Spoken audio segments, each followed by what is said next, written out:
Chapter 1. The broken thing in the rain. Rain fell like a curse, cold, relentless, drumming against cobblestones slick with centuries of blood and secrets. Ilara Thorne lay crumpled in the narrow alley between the old cathedral and the abandoned merchant's hall, her body a collection of sharp pains and numb absences. She couldn't move her legs, couldn't feel anything below her waist except a terrible, spreading coldness that whispered of permanent things. Her fingers scraped uselessly against wet stone. Above her, the gas lamps flickered their orange glow through sheets of rain, and somewhere distant, the city's night bells tolled midnight. She'd been counting the hours since they'd thrown her from the carriage, since Marcus her fiancé, her trusted friend, the man who'd promised her safety, had watched with flat, empty eyes as his brothers beat her until something in her spine gave way with a sound like breaking ice. For the inheritance, he'd said. Nothing personal, Ellie. Personal enough that her body was dying in an alley while the rain washed her blood toward the gutters. She didn't scream.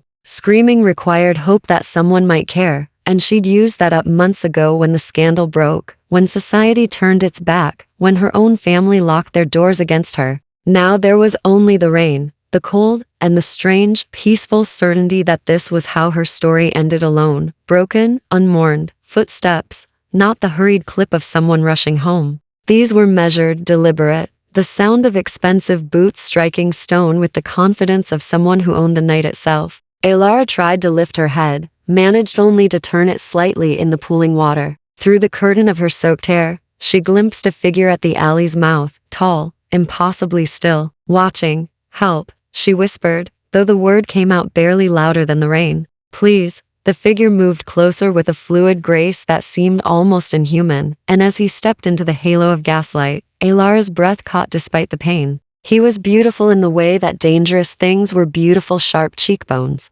pale skin that seemed to glow faintly in the darkness, eyes that caught the light like a wolf's. His long black coat swept around him like liquid shadow, and his dark hair was pulled back in a style decades out of fashion. He crouched beside her with a natural smoothness, and Ilara saw his expression shift from cold curiosity to something harder. Shock, recognition, impossible. He breathed, his voice like velvet over steel. His accent was strange, formal, archaic, as if he'd learned to speak in a different century. "You're..." His words cut off as his gaze traveled down her broken body. His jaw tightened. When he looked back at her face, his eyes had changed, still human-shaped, but lit from within by something that definitely wasn't human. Silver white, like moonlight through fog. Who did this? The question came out soft, but beneath it ran a current of violence that made Ilara's survival instincts scream even through the haze of pain. Doesn't matter.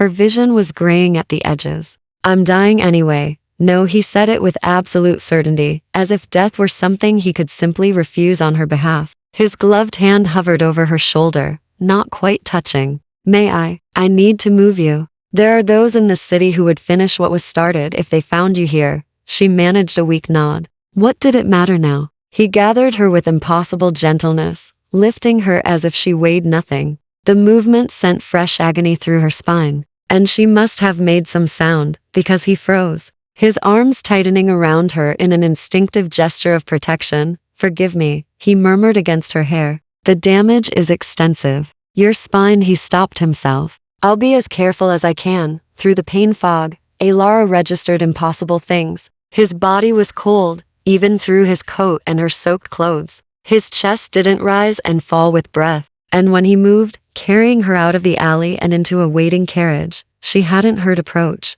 his speed was wrong, too smooth, too fast. As if the normal rules of human movement simply didn't apply. The carriage interior smelled of old leather and something else. Something sweet and metallic that made her think of copper and roses. He laid her across the seat with infinite care, his cold fingers brushing her forehead with unexpected tenderness. "Stay conscious," he commanded, though his tone had gentled. "Tell me your name." "Ilara." The darkness was pulling at her harder now. "Ilara Thorne." He went very still. "Thorne."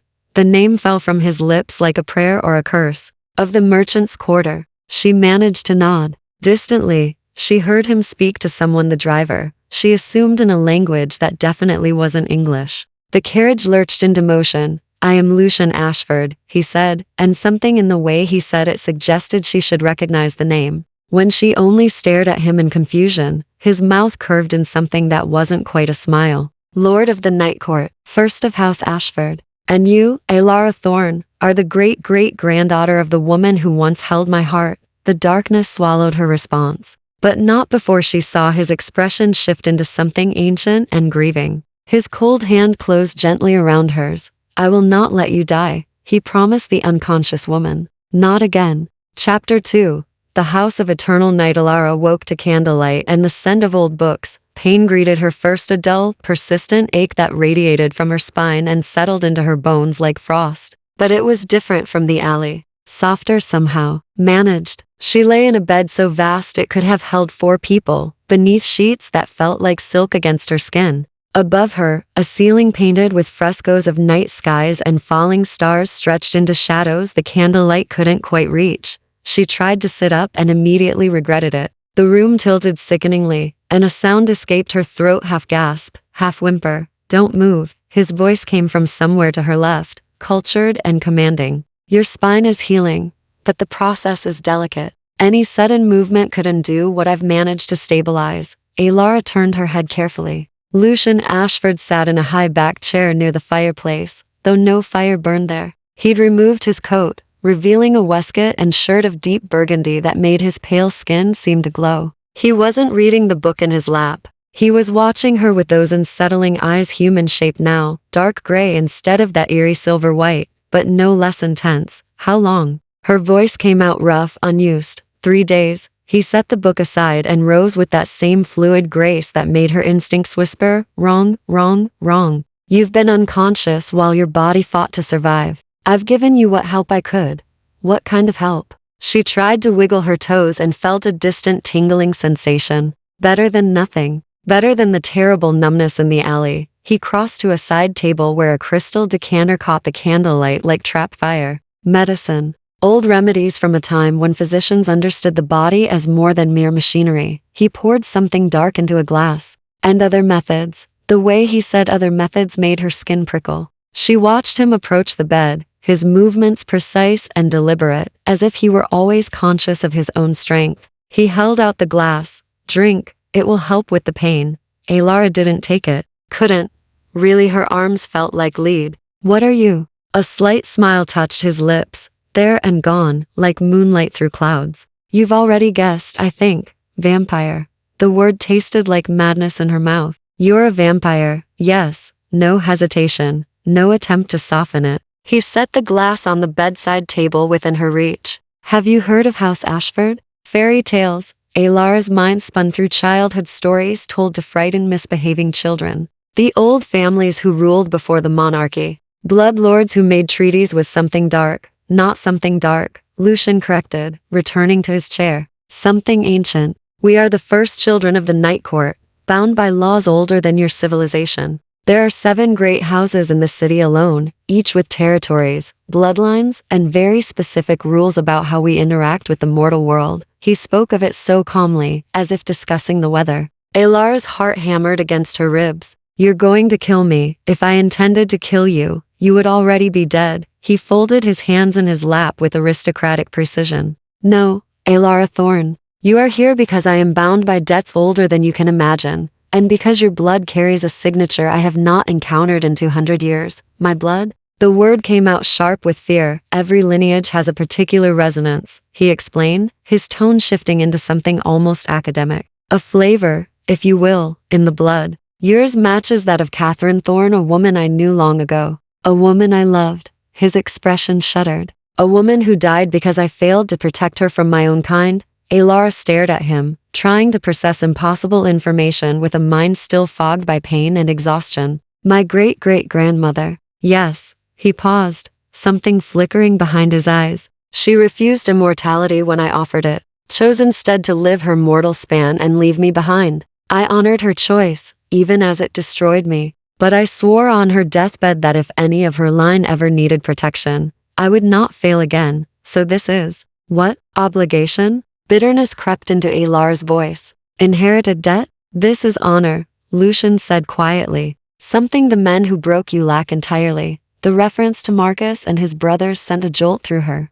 "How did you know I've had 3 days to investigate while you healed?" His voice hardened. Marcus Dalton and his family are bankrupt, drowning in gambling debts to some very dangerous people. Your inheritance from your late parents was substantial. Marriage contracts transfer property. Absolutely. Your death, suspicious but ultimately unprovable, would have solved all their problems. Rage and grief warred in Alara's chest. They threw me away like garbage. They tried to murder you, Lucian corrected, and for a moment his eyes flashed that inhuman silver. There is a difference. One I intend to make very clear. Don't. The word surprised her with its force. I don't want revenge. I just want.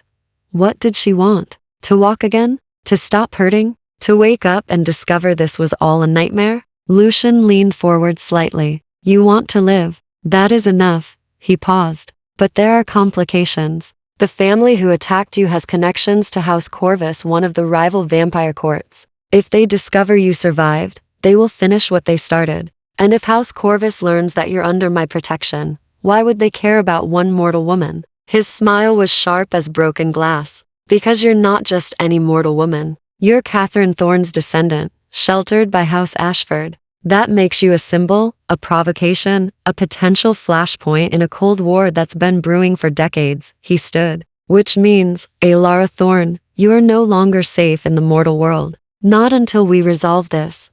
Resolve what? Everything. He said simply. But first, you need to heal. And I need to teach you how to survive in a world you didn't know existed. He moved toward the door with that unnatural grace. Wait, Alara called. Why are you really doing this? Lucian paused, his hand on the doorframe. When he looked back, his expression was unreadable. Because 200 years ago, I watched Catherine die and could do nothing. Because your blood sings the same song hers did. Because some debts transcend death itself. He met her eyes. And because when I found you in that alley, broken and abandoned, you looked at me without fear and asked for help. That kind of trust is rare. He left before she could respond, the door closing with a soft click that somehow felt like a promise and a warning all at once. Chapter 3. Lessons in Darkness. First time Alara tried to stand. Her legs buckled like paper in rain. Lucian caught her before she hit the floor impossibly fast. Impossibly strong, his cold hands steadying her waist with a gentleness that seemed at odds with his inhuman speed.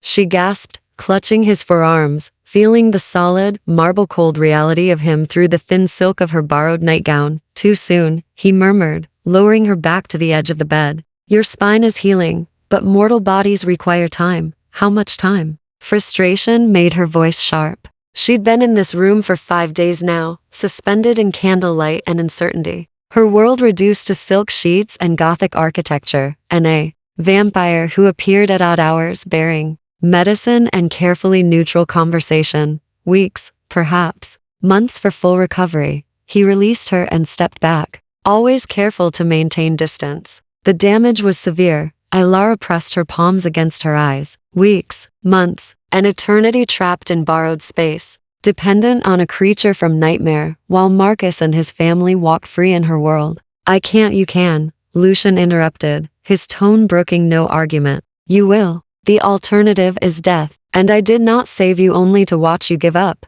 She looked up at him, this impossibly beautiful monster, who spoke with the authority of centuries. He wore black tonight, always black or deep jewel tones. She'd noticed, and his dark hair was loose around his shoulders, giving him a wild, romantic appearance that belonged in oil paintings, not reality. Why do you care? The question came out smaller than she'd intended. Something flickered in his expression. I told you the debt to Catherine. Yes. Alara shook her head. But you speak to me like I matter. Like I'm more than just an obligation. Lucian was silent for a long moment, his gaze fixed on some point beyond her shoulder. When he spoke, his voice was quiet. You remind me of her. Not in appearance, Catherine had golden hair and green eyes, but in spirit, she had this same stubbornness, this refusal to accept defeat, even when the world conspired against her. He paused. And you asked for help when you were dying. That trust, however desperate, created a bond. In my world, bonds are not taken lightly. Before Alara could respond, a knock echoed through the room, sharp, deliberate, wrong somehow. Lucian's entire demeanor changed in an instant, his body going predator still, his eyes flashing that eerie silver white. Stay silent, he commanded in a voice that made obedience instinctive. He moved to the door with liquid speed and opened it only partially. his body blocking the entrance. Ilara caught a glimpse of another figure in the hallway, female, tall, wrapped in crimson silk that seemed to move like living blood. Lucian. The woman's voice was honey over poison. How domestic. Hiding mortal strays now? What do you want, Morgana? Ice could have formed from his tone. House Corvus knows you're sheltering someone. They're demanding to know who and why. A cruel laugh. Imagine their interest when I suggested it might be connected to the Dalton incident. Ilara's blood turned cold. The Dalton incident. They knew. Somehow they knew. The Dalton family are mortal concerns, Lucian said evenly. No business of the houses, except Marcus Dalton has been paying tribute to House Corvus for 3 years. Protection money, they call it. Gambling debts. Morgana's voice sharpened. When his intended bride disappeared, reportedly dead, Corvus took notice. And when whispers started that Lord Ashford was seen carrying a wounded woman into his estate, she paused significantly. Well, that becomes very much our business. Tell Corvus to mind their territory. This mortal is under my protection, bound by ancient debt. They have no claim. Ancient debt? Morgana's laugh was like breaking glass. To whom? Not even you are old enough to invoke the first covenants without proof, Lucian. If you can't prove legitimate claim, Corvus can challenge. And if they challenge, she let the threat hang in the air. The Night Court will demand you surrender her for questioning. Or face war. There will be no war over one mortal girl, won't there? Morgana's voice dropped to a purr. You're one of the oldest, Lucian. One of the strongest. But you're also alone. House Ashford is just you now, ever since she stopped. Well, we both know what happened to the others. Leave. The word cracked like a whip. Now. Silence stretched for several heartbeats. Then, you have 3 nights to prove legitimate claim before the council. After that, she's forfeit. The sound of retreating footsteps, impossibly light. Do give Catherine's ghost my regards. Lucian shut the door and stood motionless. His back to Ilara. She watched his shoulders rise and fall, a breathing reflex he didn't need. She realized, performed only from habit or emotion. What does that mean? She asked quietly. Forfeit? He turned, and the expression on his face made her breath catch. Not anger, fear. Actual, genuine fear, flickering behind his controlled facade. It means House Corvus will take you. Question you about the Daltons, about me, about anything they think might give them leverage. He crossed to her with swift strides. And when they're done questioning, they'll kill you, slowly, as a message to me.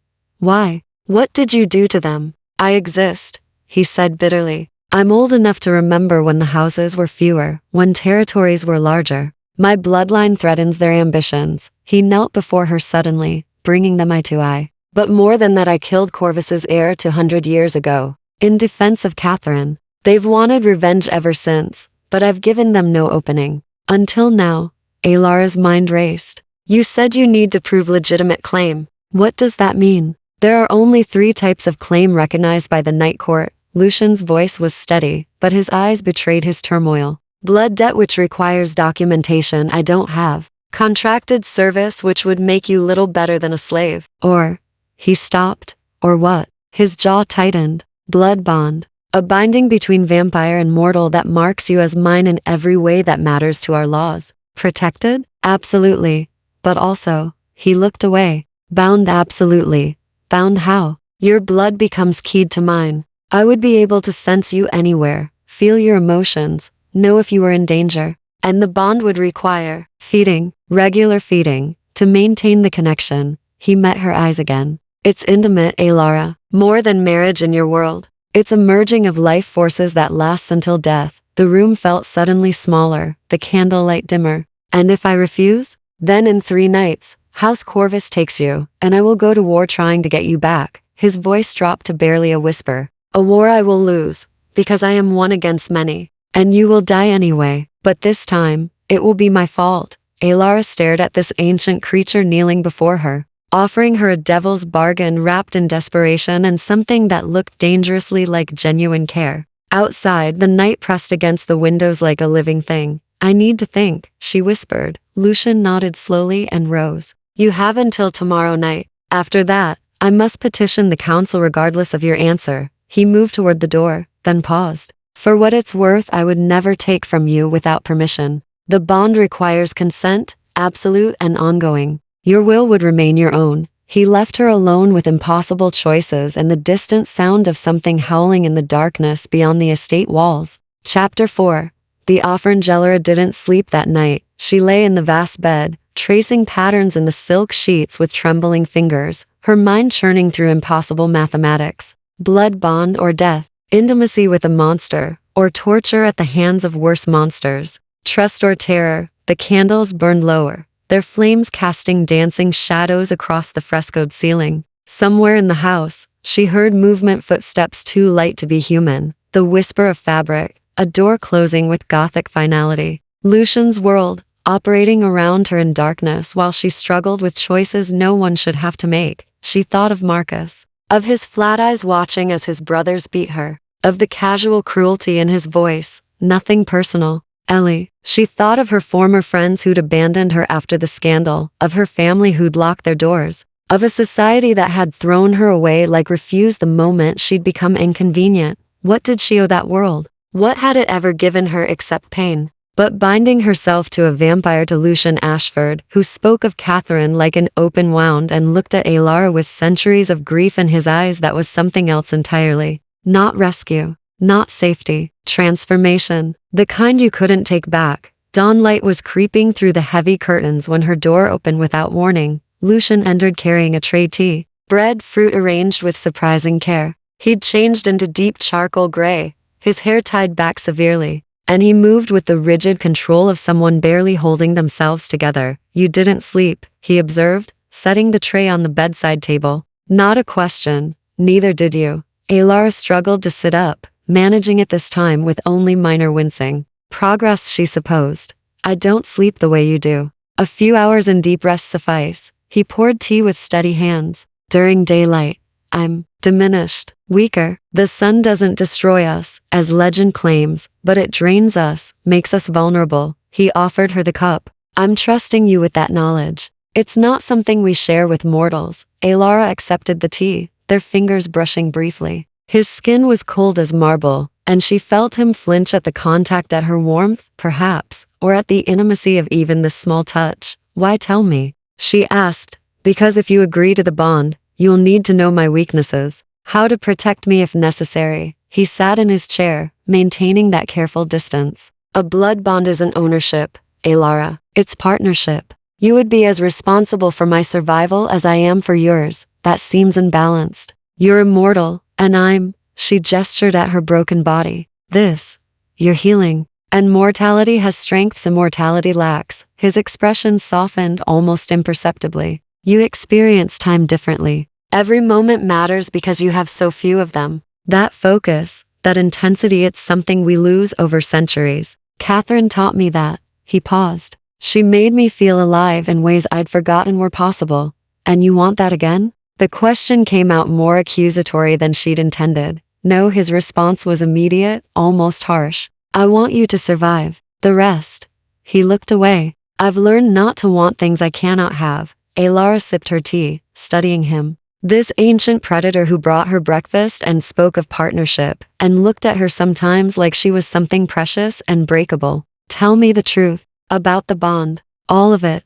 Lucian met her gaze steadily. The ritual requires an exchange of blood, mine to yours, yours to mine. Not enough to turn you, but enough to create a permanent link. You would taste my essence. I would taste yours. From that moment, we would be connected. He continued with clinical precision. I would need to feed from you approximately once per week to maintain the bond. It wouldn't weaken you. Our saliva contains compounds that stimulate rapid blood regeneration, but it requires trust. Absolute trust. And on my side, you would sense my presence, know my general emotional state. If I were injured or in danger, you would feel it. He hesitated. And the feeding itself would be pleasurable. Our bite releases endorphins. It's how we ensure willing donors. Some mortals become addicted to the sensation. Heat crept up Alara's neck. Oh, I would never abuse that, Lucian said quickly. The bond includes built-in consent protocols, ancient magic woven into the ritual itself. If you say no, I physically cannot feed. Your will is paramount. But House Corvus would recognize the bond? Accept it as legitimate? They would have no choice. Blood bonds are sacred under the first covenants. To challenge one is to challenge the foundations of vampire law itself. His jaw tightened. Morgana and her house would hate it, but they couldn't touch you without declaring war on every house that honors the old ways. Alara set down her teacup with careful deliberation. What happens to me after? If I agree? Do I stay locked in this room forever? No. Lucian leaned forward slightly. You would be under my protection, yes, but free to rebuild your life. I could help you reclaim your inheritance, ensure Marcus faces justice, mortal justice. He clarified at her expression. I won't kill them unless they threaten you again. You would have resources, safety, the ability to start over, as your, what, property? As my bonded. He said it with quiet intensity, which in our world means family, chosen family, bound by mutual consent and shared blood. You would have standing in the night court, protection from all 7 houses, and the right to petition me for anything you needed. And what do you get? The question seemed to catch him off guard. He was quiet for a long moment, shadows playing across his pale face. A reason, he finally said, so softly she almost missed it. A reason to engage with the world again, instead of merely existing through it. Someone who needs me to be better than the monster I've become. The vulnerability in his voice pierced something in Alara's chest. This wasn't duty talking. This wasn't obligation to a dead woman's memory. This was loneliness, deep and ancient as starlight, finally given voice. She thought of her broken body, her stolen life, the alley where she'd prepared to die. Thought of Marcus's casual cruelty and society's indifferent back. Thought of Lucian's cold hands lifting her with impossible gentleness, his voice promising, I will not let you die. If I do this, she said slowly, I need something from you first. Lucian straightened. Name it. Teach me about your world. Really? Teach me. Not just the blood bond, but everything. The houses, the politics, the rules. She held his gaze. If I'm going to survive in your world, I need to understand it. And I need to know you're not just seeing Catherine when you look at me. Something flickered in his expression, surprise, respect, perhaps both. I see you.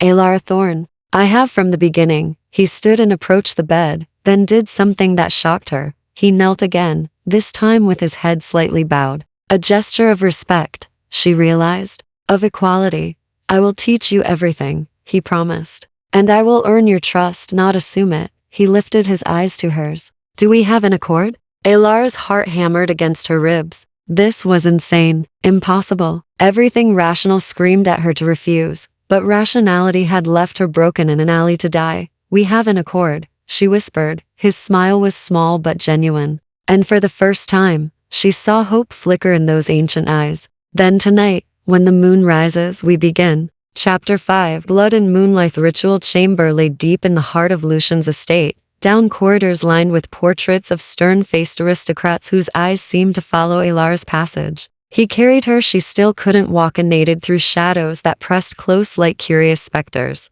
Until they reached a door carved with symbols that hurt to look at directly. Old magic, Lucian explained, his voice echoing softly in the stone passage. From before your civilization learned to write. The symbols ward against interference and ensure what happens here remains private. He paused at the threshold. Last chance to refuse, Alara. Once we cross this door, I will ask you 3 times for consent. After the 3rd, the ritual becomes binding. Alara's pulse thundered in her ears, but she nodded. I understand. The chamber beyond was circular, its walls lined with candles that ignited spontaneously as they entered, hundreds of them, their flames burning in unnatural colors. Blue, violet, silver white. The floor was inlaid with more of those impossible symbols, forming a pattern that spiraled toward the center, where a low altar waited. Draped in dark velvet, Lucian set her down carefully on the altar, arranging cushions to support her damaged spine. He'd dressed her earlier in a simple white gown that now seemed almost ceremonial in this space.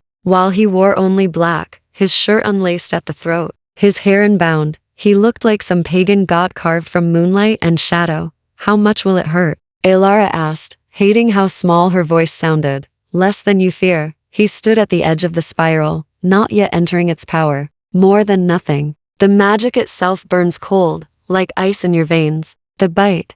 His expression softened. I will be as gentle as I can. And you can stop me at any moment. Say the word cease and everything halts immediately. Cease, she repeated, committing it to memory. Lucian stepped into the spiral, and the candles flared brighter. Ilara felt something shift in the air, a pressure, a presence, as if the room itself had become aware of them. He moved to stand beside the altar, and she saw his hands were shaking slightly. Nervous, she realized. This ancient vampire was nervous. Are you afraid? She asked. Terrified, he admitted. I haven't done this in 200 years. And never with someone who. He stopped, searching for words. Someone who matters. Before she could process that confession, he knelt and took her hand in both of his. His skin was ice cold, but his grip was steady. Ilara Thorn, he began, his voice taking on a formal cadence that resonated through the chamber. I offer you the bond of blood, freely given and freely received. I offer my protection, my strength, my eternity, in exchange for your trust and your essence. Do you accept? The words thrummed with power. Ilara felt them settle into her bones like a question the universe itself was asking. I accept. The candles burned brighter. Lucian reached for a small silver knife that appeared from nowhere, literal magic. Ilara thought dizzily and drew it across his palm without hesitation. Dark blood welled up, almost black in the strange light, and he held his hand over an ornate chalice that had also appeared. The second asking, he said, his voice rougher now. Will you drink of my blood, knowing it will change you? Not into what I am, but into something between. Mortal still, but touched by immortality. Marked as mine in ways that cannot be undone, Ilara watched his blood drip into the chalice, each drop echoing like a heartbeat. This was real. This was happening. No going back. I will, she whispered. He filled the chalice halfway, then pressed his bleeding palm against his mouth. When he pulled it away, the wound had vanished, healed in seconds. He lifted the chalice to her lips. Drink slowly, he instructed. It will be strange. Don't fight it. The blood was cold, thick, and tasted of copper and midnight and something indefinable like starlight might taste if starlight had flavor. Ilara forced herself to swallow once, twice, 3 times. Ice spread through her veins, burning cold, just as he'd warned, and she gasped at the sensation. Lucian caught the chalice before she could drop it. Breathe through it. Let it settle. The cold reached her heart and exploded outward in a wave of foreign sensation. For a moment, she felt everything he felt, centuries of loneliness, an ocean of grief, threads of hope so fragile they might shatter at a breath. And underneath it all, a steady, fierce protectiveness directed entirely at her. Then it faded to a gentle hum at the back of her mind. Like a door left slightly ajar, the third asking, Lucian said. And now, his eyes were that eerie silver white, luminous in the candlelight. Will you give your blood freely, allowing me to complete the bond? Understanding that I will need to feed from you, that we will be connected until your death or mine. This was it, the final choice, the point of no return. Ilara looked at him, really looked at him. At the way his jaw was tight with tension, the way his hands trembled slightly as he set down the chalice, the way he watched her was something that looked dangerously close to reverence. He'd saved her when no one else would. He'd offered her choices when the world had offered only cruelty. He was monster and man, death and salvation, danger wrapped in impossible gentleness. Yes, she said firmly. I give my blood freely. The words resonated like thunder. The symbols on the floor blazed with silver light. Lucian closed his eyes briefly, his expression one of profound relief, before opening them again to reveal something more than human looking out. Then let us be bound, he whispered. He leaned over her, his cool breath ghosting across her neck, and she felt his lips brush her throat once, twice, finding the pulse point. His fangs, when they descended, were sharp as promises. She tensed instinctively. Easy, he murmured against her skin. Trust me. She forced herself to relax, to surrender to this impossible moment. When his fangs pierced her flesh, the pain was bright and brief, immediately followed by a flood of sensation that made her gasp for entirely different reasons. Warmth, pleasure, connection. It rolled through her in waves, building with each pull of his mouth against her throat. She felt his emotions more clearly now, the euphoria of her blood on his tongue, the iron control keeping him gentle, the wonder at this connection reforming after so long. And beneath it all, something tender and fierce that he hadn't let her see before. He drank for perhaps 30 seconds, though it felt simultaneously like forever and no time at all. When he pulled back, his eyes were molten silver, his lips stained with her blood, and he looked drunk on the connection between them. It's done, he breathed. His thumb traced her throat, where his bite was already healing, the wound sealing itself with impossible speed. I can feel you, your heartbeat, your fear and your courage. He stopped, struggling for words. You're radiant. Alara felt it too, the connection humming between them like a living thing, his presence now a warm weight in the corner of her consciousness. When he touched her hand, she felt his relief, his awe, his carefully guarded joy. What happens now? She asked, her voice dreamy with endorphins. Lucian smiled a real smile, unguarded and beautiful. Now, Alara Thorne, you become the first bonded mortal of House Ashford in 200 years. And tomorrow, we go to the Night Court and dare them to challenge us. Chapter 6. The Court of Shadows. Alara woke wrapped in shadows and silk, her body humming with unfamiliar energy. The bond pulsed at the edge of her awareness like a second heartbeat, steady, cold, unmistakably Lucian. She could feel him somewhere in the estate, awake and restless. His emotions, a carefully controlled storm of anticipation and dread. Tonight they would face the Night Court, a knock at the door, followed by a woman's voice, human, surprisingly. Miss Thorne? I'm here to help you prepare. The woman who entered was middle-aged, efficient, carrying an armful of midnight blue fabric. She introduced herself as Margaret, head of Lucian's mortal staff, and proceeded to help Alara bathe and dress with matter-of-fact kindness that didn't invite questions. The gown was exquisite, deep sapphire velvet that fell to the floor, with long sleeves and a neckline that artfully revealed the silver scar at her throat. Lucian's mark. His claim visible for all to see. He wants them to know immediately, Margaret explained, fastening tiny buttons at Alara's wrists. No ambiguity. You're bonded, protected, untouchable. She paused, meeting Alara's eyes in the mirror. He's a good man, miss. As good as any of his kind can be. He'll keep you safe. You're not afraid of him? Margaret's smile was wry. I've worked for Lord Ashford for 30 years. He saved my daughter from a house fire when no one else would risk it, carried her out through flames that would have killed a mortal. She smoothed the gown's shoulders.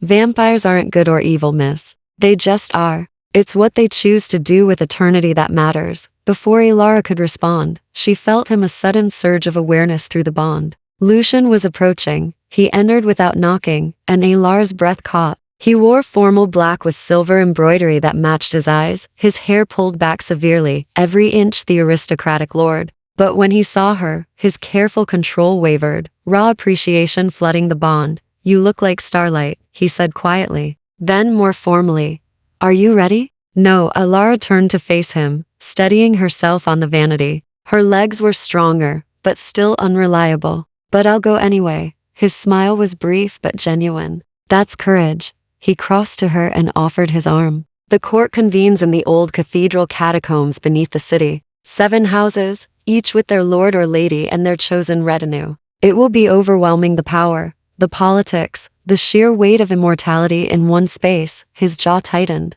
Stay close to me. Speak only if directly addressed. And remember, you are mine. They cannot touch you. The carriage ride through nighttime streets felt surreal, the city transformed by darkness into something gothic and threatening. Lucian sat across from her, his face unreadable. But through the bond she felt his tension mounting with each passing block. Tell me about House Corvus, she said, needing to fill the silence. Old bloodline, ambitious. Lady Morgana leads them now. She was the one at my door. Her house controls the merchant districts and has influence in mortal politics through various proxies. His expression darkened. 200 years ago, her brother Adrian tried to claim Catherine as his bonded. She refused. I intervened. You killed him. Yes. No hesitation, no remorse. He wouldn't take no for an answer. The law was on my side. A mortal's consent cannot be compelled, but Morgana has never forgiven me. She's been maneuvering for revenge ever since. The carriage stopped before the old cathedral, its gothic spires clawing at the night sky.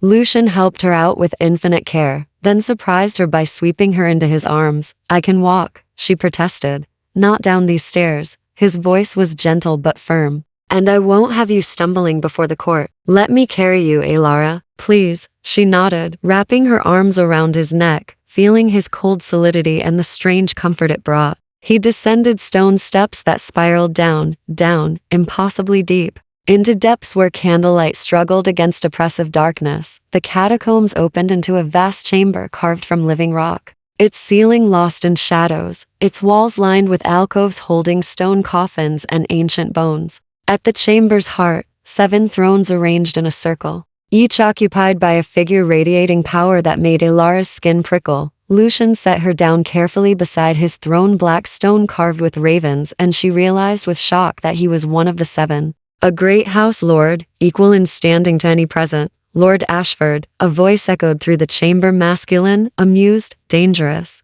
How kind of you to grace us with your presence. And with such interesting company, the speaker sat on a throne of white marble, a man who looked barely 25, with golden hair and eyes like chips of amber, beautiful and terrible, like a fallen angel. Lord Theron, Lucian acknowledged coolly. May I present Ilara Thorne, bonded mortal of House Ashford. A ripple of reaction swept the chamber. 7 pairs of inhuman eyes fixed on Ilara with predatory interest. Bonded? Morgana's voice dripped poison from her throne of twisted iron. How convenient. And how sudden. She wasn't bonded 3 days ago when I called. The bond was established last night, Lucian said evenly. Witnessed by the old magic, according to ancient protocol. I present her now so there can be no question of legitimacy. No question? A new voice, female, ancient, carrying the weight of millennia. Its owner sat on a throne of black glass, a woman with silver hair and eyes like frozen stars. Show us the mark, child. Ilara's hand moved to her throat, but Lucian caught it gently. With your permission, he murmured. She nodded, and he carefully drew aside her hair, revealing the silver scar. Power rippled through the chamber as the assembled vampires recognized what they were seeing. A true bond, the ancient woman said softly. Not seen in House Ashford since Catherine Thorne. Her gaze pierced Ilara. Interesting that you share her name. Her great-great-granddaughter, Lucian said. I was repaying a blood debt. The first covenants allow, we know what the covenants allow, Morgana interrupted, rising from her throne with liquid grace. What we question is the timing. This mortal was attacked by the Dalton family mortals under my house's protection. Her survival and sudden bonding to you looks remarkably like theft, Lucian. The Daltons tried to murder her. Lucian's voice cracked like a whip. They voided any protection you might claim by breaking mortal law. I found her dying and saved her, as was my right. Your right to save, perhaps. Morgana circled closer, her crimson dress trailing like blood. But to bond? To claim? Without consulting the house her attackers served? She smiled, sharp and cruel. That looks like provocation. It looks like justice, Lucian countered. It looks like war, Morgana hissed. The ancient woman on the glass throne raised one hand, and silence fell like a hammer. Enough. Her gaze swept between them. House Corvus, do you formally challenge Lord Ashford's bond right? Morgana's smile was victorious. I do. I invoke the right of contest. Ilara felt Lucian's shock and fury through the bond. Morgana, don't. The right of contest is invoked, the ancient woman declared. Lord Ashford, you have 1 week to prove your bond is legitimate and not merely strategic. If you cannot, the bond will be dissolved, and the mortal released to House Corvus for judgment regarding the Dalton matter. And if I prove it, Lucian's voice was deadly quiet, then House Corvus will owe you blood debt for the insult. The ancient woman's expression was unreadable. Choose your proof wisely, Lord Ashford. The court convenes again in 7 nights. The chamber erupted in whispered conversation. Lucian pulled Ilara close, his arm around her waist, his emotions, a chaos of rage and fear, bleeding through the bond.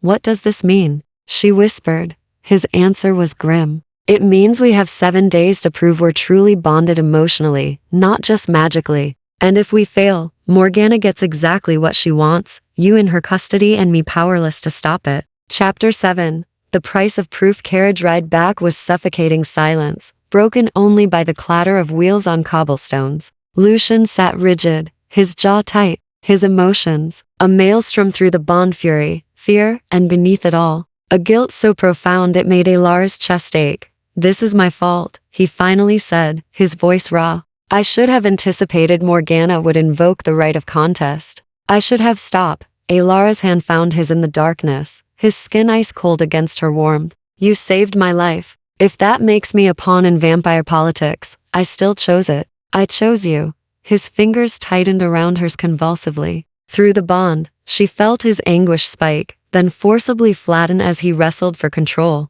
The right of contest hasn't been invoked in over a century. It's an ancient law designed to prevent political bonds, vampires claiming mortals purely for strategic advantage. He turned to face her, his eyes luminous in the dim light. They'll test us, push us, try to prove our bond is a lie. How? Questions. Observation. They'll look for inconsistencies, things bonded pairs would know about each other that we don't. His laugh was bitter. We've known each other barely a week, Alara. Real bonds take time to deepen, to become the kind of connection that's unmistakable. The carriage stopped at the estate. Lucian carried her inside again, but this time he didn't take her to her room. Instead, he brought her to a study lined with books that smelled of leather and time, settling her on a velvet sofa before pacing like a caged wolf. We need to know each other, he said abruptly. Everything. Childhood memories, fears, hopes, things you've never told anyone. The court will interview us separately and compare our answers.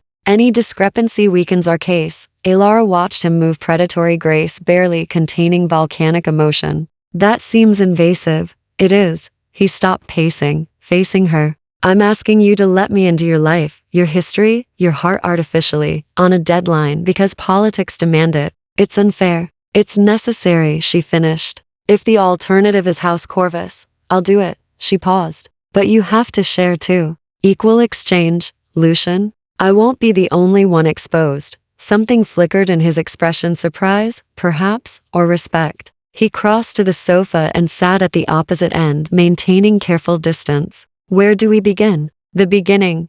Alara pulled a cushion into her lap, needing something to hold. Tell me about your mortal life, before you became this. Lucian was quiet for so long she thought he might refuse. Then, I was born in 1642, the son of a minor lord in the countryside, third of 5 children. My name was simply Lucian, then Ashford came later. His voice took on a distant quality, remembering. I was meant for the church, being a younger son. But the Civil War came, and my brothers went to fight, and he stopped. I followed them. 15 years old, and certain I was invincible. What happened? I died at Marston Moor. His smile was terrible. Not immediately. I lay in the mud for 2 days, gut shot, watching crows gather. That's when she found me, Lady Ashford, we called her. An ancient vampire who collected dying soldiers, offered them a choice, death or transformation. He met Alara's eyes. I chose wrong, or right. I still don't know after all these years.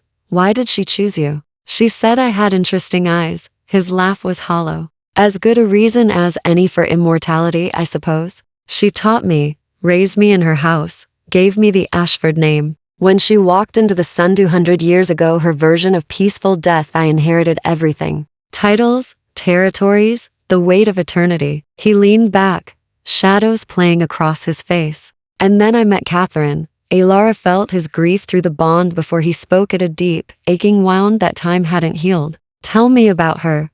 She was a merchant's daughter. Smart, fierce, refused to be impressed by my titles or my immortality. His expression softened with memory. She made me laugh, made me remember what it felt like to be human. I courted her for 3 years before she agreed to let me near her. He paused. And when I offered her immortality, she refused. Said she'd rather have 50 real years than an eternity of watching everyone she loved die while she stayed frozen. She chose mortality over you? She chose honesty over fantasy. Lucian's voice was gentle. She knew what I was, what I'd become over the centuries. The coldness, the detachment necessary to survive eternity. She didn't want to become that. So we had 37 years together. She aged. I didn't. And when she died, he stopped, struggling. I retreated, built walls, decided love was a mortal luxury I couldn't afford. Alara absorbed this, understanding dawning. Until you found me in that alley. Until you looked at me with her eyes and asked for help. He turned to her fully. And I couldn't walk away. Couldn't let history repeat. Couldn't bear the thought of another Thorn woman dying because I wasn't strong enough to save her. Is that all I am? The question emerged smaller than she'd intended. A second chance? Redemption for past failures? No, he said it with fierce certainty. You're Alara, your own person, your own soul. The resemblance to Catherine opened the door, but you're the one who walked through it. His hand moved toward hers, stopped. You're braver than she was. She had a stable life to risk. You had nothing and still chose to trust me. That takes remarkable courage. Through the bond, she felt his sincerity, his wonder at her, his carefully guarded hope that this might become something real. "Your turn," he said. "Tell me why you were in that alley." "The whole story." Alara took a shaky breath. "My parents died 2 years ago. Carriage accident. They left me everything: property, investments, enough money to live comfortably forever." Her voice hardened. "Marcus was my father's business partner's son. We'd known each other since childhood. When he proposed, I thought I'd found safety. Someone who wanted me, not just my inheritance, but he wanted both. He wanted only the money." The words tasted like ash. "I didn't realize until after the engagement was announced. Didn't know his family was bankrupt, drowning in debt to dangerous people. The marriage contract transferred everything to him automatically. And once it was signed, I became expendable." Lucian's fury blazed through the bond. "He betrayed you. He never loved me." Alara's eyes burned. "None of them did. My friends, my family, they all disappeared after the scandal. I'd broken an engagement once before, you see. Called off a wedding because I caught my first fiancé with another woman. Society forgave him, blamed me. When Marcus proposed, I thought it was redemption. Instead, it was a trap. The scandal wasn't your fault. Tell that to the people who locked their doors." She wiped at her eyes angrily. "I was alone, Lucian. Completely alone. When those men beat me, when they threw me in that alley, I remember thinking, this is what I deserve. This is all I was ever worth." He moved then, crossing the distance between them, pulling her into his arms with desperate gentleness. His body was cold, but his embrace was fierce, protective. And through the bond she felt his rage at the ones who'd hurt her, and his determination that she would never feel worthless again. "You're worth everything," he said against her hair. "Catherine was extraordinary, but so are you. Your strength, your resilience, your ability to trust after betrayal, that's remarkable. Alara, that's rare."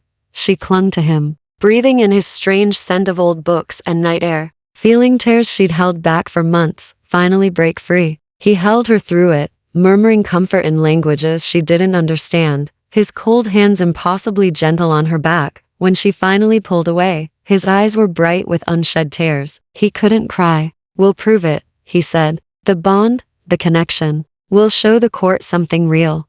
"How?" "We have 7 days." His smile was small but determined. "Then we spend 7 days learning to be what we already are: partners, equals, two broken people choosing to trust each other." He touched her face carefully. "Starting now." Chapter 8. Forged in Phyrethi fell into a rhythm over the next 3 days, a strange, intimate dance of learning and trust building that felt both artificial and achingly real. Mornings, Lucian rested in his chambers while Alara worked with Margaret on physical therapy, coaxing strength back into her healing legs. Afternoons, he taught her vampire lore in the library, the intricate politics of the 7 houses, the blood oaths that bound their society, the ancient laws that governed interactions between mortal and immortal. "House Corvus controls trade," he explained one afternoon, pointing to a genealogical chart that looked like a spider's web. "House Theron, the golden lord you met, holds the city's underground, literal and figurative. Smuggling, gambling, the criminal networks." His finger traced another line. "Lady Seraph, the ancient one on the glass throne, is oldest of us all. She's neutral, acts as arbiter, but her word is absolute law." Alara studied the chart, committing names and faces to memory. "And your house? What do you control?" "Nothing so grand as the others." His smile was self-deprecating. "I hold the old estates, some farmlands, investments in mortal industries. House Ashford has always been small, quality over quantity. At our height, we numbered 15. Now," he gestured at himself, "just me. What happened to the others?" His expression shuddered. "War, disease, the sun, for some who grew tired of eternity. My maker, Lady Ashford, chose her ending. The rest." He looked away. "Time takes everything eventually, even from immortals, but evenings were different. That's when they fed the bond, and Alara learned that intimacy could exist without romance. That trust could be built through vulnerability rather than passion." The 4th night, as he bent to her throat in the candlelit study, she caught his wrist. "Wait, can I see them? Your fangs?" Lucian pulled back, surprise flickering through the bond. "You want to see? I should know what's been inside me." She tried for levity, but her curiosity was genuine. "If we're going to convince the court we're real, I need to understand all of you. Not just the gentleman part. He studied her for a long moment, then nodded slowly. Close your eyes first. Then open them when I tell you. She obeyed, feeling him shift, hearing the subtle change in his breathing or lack thereof. When he spoke again, his voice had that otherworldly quality that made her instincts scream predator. Open. Alara opened her eyes and caught her breath. His face had changed subtly, bones sharper, eyes molten silver, and when he opened his mouth, she saw them. Fangs descended from his canines, longer than she'd imagined, wickedly sharp, gleaming white against the shadows. He looked every inch the monster from nightmares, and yet, she wasn't afraid. They're beautiful, she whispered, surprising herself. In a terrible sort of way, his laugh was startled, almost relieved. The fangs retracted smoothly, his face settling back into its usual aristocratic lines. Most mortals scream. Most mortals haven't spent 4 days learning you're more man than monster. She touched his jaw carefully. May I? Your permission? The question clearly moved him. She felt it through the bond, a surge of respect and tenderness. He let the fangs descend again, and this time, Alara traced one carefully with her fingertip. Sharp enough to pierce skin, hollow enough to draw blood, perfectly designed for their purpose. Does it hurt? She asked. When they come out? No, it's like, he searched for comparison. Like breathing, natural, instinctive. And when you feed? Euphoria. His eyes met hers. Your blood sings, Alara. Every person's blood has a flavor, personality made liquid. Yours tastes like starlight and steel. Courage and sorrow mixed together. He stopped, struggling. Intoxicating. Heat crept up her neck. The bite, the pleasure. Is that just biology, or both? He drew back slightly, giving her space. The venom ensures willing donors, but the connection we share amplifies everything. When I feed from you, I feel what you feel. Your pleasure becomes mine, and mine yours. It's a feedback loop that can be. He paused delicately. Overwhelming. Alara's pulse quickened traitorously. She'd felt it during their feedings, the wash of sensation that left her breathless and wanting and confused. Is it always like that? For bonded pairs? No, his voice dropped. What we have is unusually intense. I think because we're both starved for connection. Both so desperate to be seen, to matter to someone, that the bond seized that hunger and magnified it. He touched her face gently. I'm trying very hard not to abuse that, Alara. Not to let the physical intimacy confuse what we're building. What are we building? Trust. He said it simply. Partnership. Something real that the court can't dismiss as political theater. His thumb traced her cheekbone. And if it becomes something more eventually, if you want, that it will be your choice. Made freely, without pressure or obligation. The careful honor in his words made her chest ache. What if I already want more? His control slipped for just a moment. She felt his desire crash through the bond like a wave, quickly suppressed. Then we wait until after the contest. Until you're certain it's really me you want.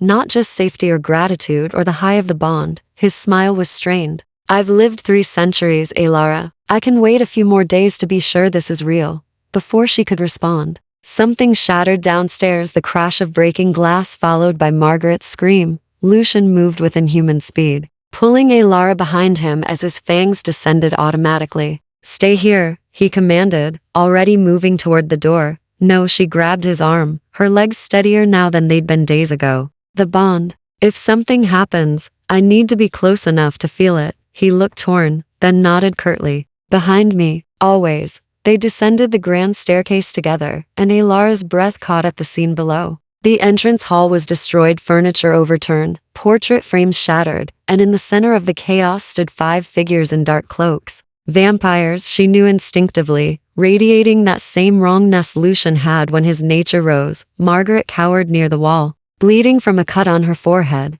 The lead figure threw back his hood, revealing a young face with cruel eyes. Lord Ashford, how kind of you to receive us. His accent was similar to Lucian's old, formal, dangerous. House Corvus sends its regards. This is a violation of the sanctuary law, Lucian said coldly, his body tense as a drawn bow. My estate is protected ground. Sanctuary law protects against challenge or combat. The vampire smiled. We're merely visiting, assessing the famous bonded mortal. His eyes found Alara. She doesn't look like much. Certainly not worth starting a war over. Leave, now.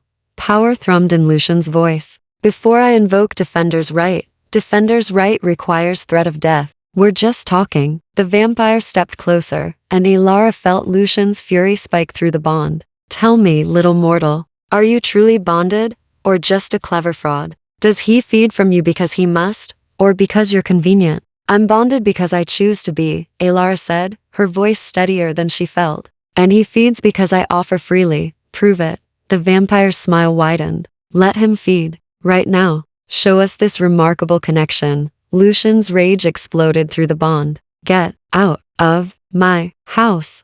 Or what? The vampire's hand moved to his cloak. You're 1 against 5, Ashford. Even you aren't that strong. And if you attack first, you'll be the one violating court law. Ilara felt Lucian's desperation trapped between honor and fury, unable to protect her without damning them both. The other vampires spread out, encircling them, and she realized with cold clarity that this was an ambush. Corvus testing them, pushing them, trying to force a reaction that would weaken their case. She stepped around Lucian before he could stop her, moved close enough that her warmth met his cold, and tilted her head deliberately, exposing her throat. Then watch, she said quietly, and learn what trust looks like. Through the bond, she felt Lucian's shock, his fear for her, his understanding of what she was offering. Not just blood, but a demonstration. Proof of their connection before hostile witnesses. His hand cupped her jaw with infinite tenderness. Are you certain? Always, she whispered.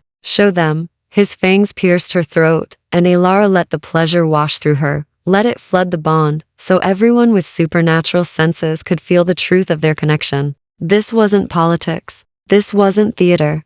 This was real. Chapter 9. The breaking point. Hostile vampires fled within moments of Lucian's fangs leaving Ilara's throat. Their mission clearly accomplished, or perhaps abandoned in the face of something they hadn't expected. The front door slammed behind them, leaving only shattered glass and the metallic scent of Ilara's blood hanging in the air. Lucian still held her, his arms tight around her waist, his face buried against her neck where he'd bitten. Through the bond, she felt his emotions churning: relief, fury, fear, and underneath it all, something darker. Hunger, not satisfied, but awakened. Lucian, she murmured, touching his hair. They're gone. He pulled back slowly, and his eyes were still that eerie silver white, his control clearly frayed. That was dangerous, he said roughly. Foolish. You offered yourself to me in front of enemies I proved were real. She cupped his face, forcing him to meet her eyes. That's what matters.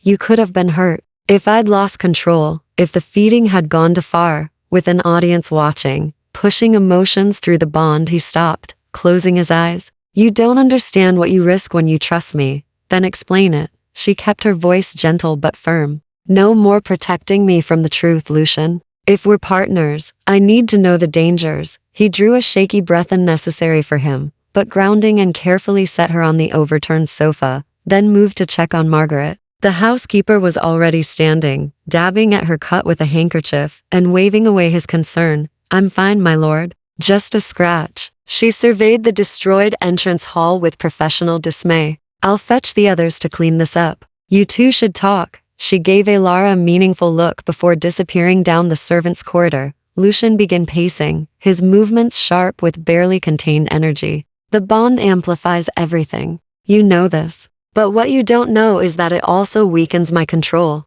Your blood, your emotions, your want, it all feeds directly into my instincts. The predator in me that I've spent centuries learning to cage. You've never hurt me. Not yet. He turned to face her, his expression stark. But tonight, with them watching, with you offering so freely, I felt my control slip. Felt the urge to drink deeper, take more, claim you in ways that go beyond blood. His voice dropped to almost a whisper. I could have killed you, Ilara. The vampire who thinks he's so civilized almost murdered the woman he's supposed to protect. She absorbed this, the weight of his fear. But you didn't. You stopped. That's what matters. This time, he ran a hand through his hair, disrupting its careful arrangement. But Morgana knows now. She sent those vampires to test us. Yes, but also to push me, to see how close to the edge I am. His laugh was bitter. And she learned what she needed. That the bond is real, yes, but also unstable, dangerous. She'll use that at the contest.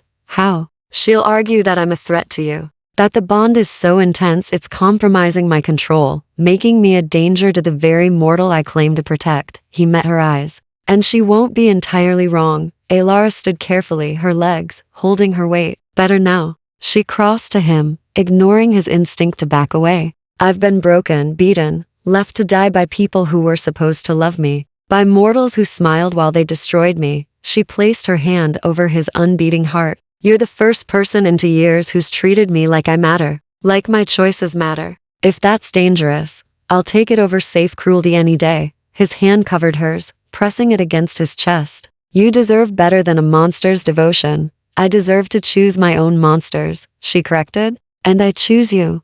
The words hung between them, heavy with meaning. Neither was quite ready to name. Through the bond, she felt his carefully guarded hope, his terror of believing this could be real, his desperate wish that she truly meant it. The contest is in 3 days, he said finally. They'll separate us, interrogate us, look for any weakness in our story. And then, he hesitated. They'll likely invoke the trial of truth. What's that? An ancient ritual. Blood magic that forces honesty. They'll ask questions, and will be compelled to answer no lies, no deception. His jaw tightened. They'll ask about our feelings, about whether the bond is duty or desire, about whether we truly care for each other, or if this is political convenience. Alara's stomach dropped. And if our answers don't match their expectations, then they dissolve the bond, hand you to Corvus, and he stopped. I'll likely do something catastrophically stupid trying to get you back, like starting a war, like burning their house to the ground. He said it calmly, as if discussing the weather.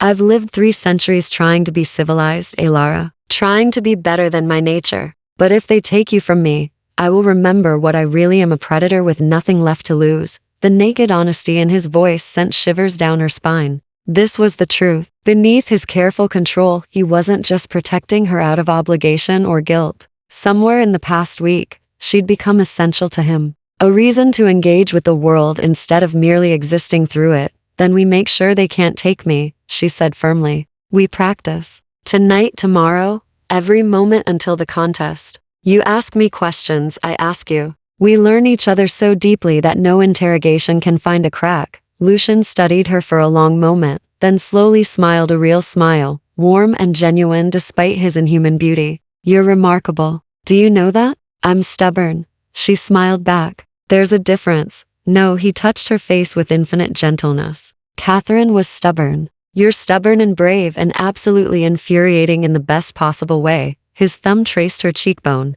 And I am terrified of how much you've come to mean to me in such a short time. Good, Alara whispered. Because you terrify me too. And I think that's exactly how this is supposed to feel. They spent the rest of the night in the library, trading questions and answers, learning the minutiae of each other's lives. Favorite colors, childhood fears, dreams abandoned, and hopes carefully guarded. Lucian spoke of his mortal family dead for centuries but still missed, and the strange loneliness of watching the world change while he stayed frozen. Alara shared her small rebellions, the books she'd read in secret, the life she'd imagined before society crushed her dreams into acceptable shapes. Dawn was breaking when they finally stopped, both exhausted in different ways. Lucian carried her upstairs, tucked her into bed with unexpected tenderness, and paused at the door. Alara, he said quietly, whatever happens at the contest, whatever they make us say, I want you to know now. While I can still choose my words, you've given me something I thought I'd lost forever. Hope, purpose, a reason to face another century. He smiled sadly. Thank you for that. Regardless of how this ends, it's not ending, she said firmly. We're fighting, together. His smile widened. Together, he agreed, and closed the door softly behind him. Through the bond, as sleep pulled her under, Alara felt his determination settling into something harder, something unbreakable. They would face the night court in 3 days, and they would prove that what they'd built was real or burn the whole system down trying. Chapter 10. The Trial of Truth. Night court assembled at midnight on the 7th day, the catacombs blazing with candlelight that cast dancing shadows across stone and bone. Alara stood beside Lucian's throne, her hand resting on his shoulder, a gesture of solidarity they'd practiced. Her legs finally strong enough to stand without support. She wore crimson tonight, the color of House Ashford, with Lucian's mark visible at her throat. He'd fed from her an hour before, strengthening the bond for what was to come. and the connection between them hummed with shared determination. The court convenes. Lady Seraph announced from her glass throne, her ancient voice echoing through the chamber. House Corvus has invoked the right of contest. Lord Ashford has claimed the weak to prove legitimacy. We shall now conduct the trial of truth. Morgana rose from her twisted iron throne, resplendent in black and crimson, her smile sharp as broken glass. Let the trial begin. 2 circles of silver appeared on the stone floor, glowing with impossible light. Blood magic made visible. Lady Seraph gestured. Lord Ashford, the eastern circle. Miss Thorne, the western. You will be questioned separately. The magic compels truth, and only truth. Deception is impossible. Alara squeezed Lucian's shoulder. Once trust, courage, together, and felt his answering pulse through the bond. Then she walked to her circle, head high, while he moved to his. The moment they stepped inside, invisible walls slammed into place, separating them. She could still feel him through the bond, but distantly, as if he stood miles away, instead of across the chamber. Miss Thorne, Lady Seraph began, her frozen star eyes fixed on Alara. State your full name and age. Alara Catherine Thorne. 24 years. The words came without thought, pulled from her by the magic. How long have you known Lord Ashford? 11 days. A murmur rippled through the assembled vampires. 11 days was nothing to immortals, barely a heartbeat, and in those 11 days, you agreed to a blood bond?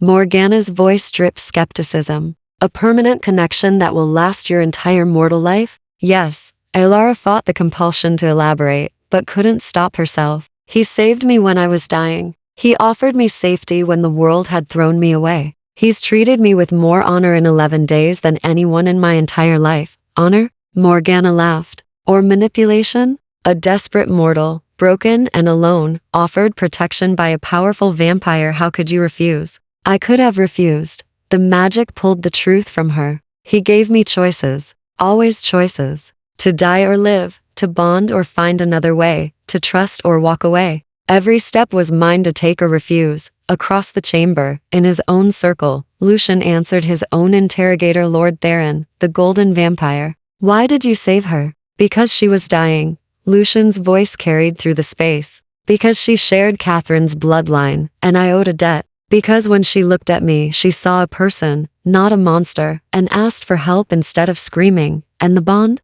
Theron pressed. Why bind her so quickly? Because House Corvus was hunting her. Because her attackers had connections to Morgana. Because bonding was the only protection absolute enough to keep her alive. He paused, and Alara felt his struggle through the bond. And because I was selfish. Because I'd spent 2 centuries alone, and she reminded me what it felt like to be needed. To matter to someone. The admission rippled through the court. Raw honesty, pulled by magic. Lady Seraph turned her attention back to Alara. Do you love him? The question struck like a physical blow. The magic seized her tongue, pulling truth she hadn't yet admitted even to herself. I don't know if it's love yet. It's too new to fast. But I trust him absolutely. I feel safe with him in ways I've never felt safe with anyone. And when I imagine my future, he's in it? She swallowed hard. He's become essential to me. That might not be love yet, but it's the beginning of something that could be.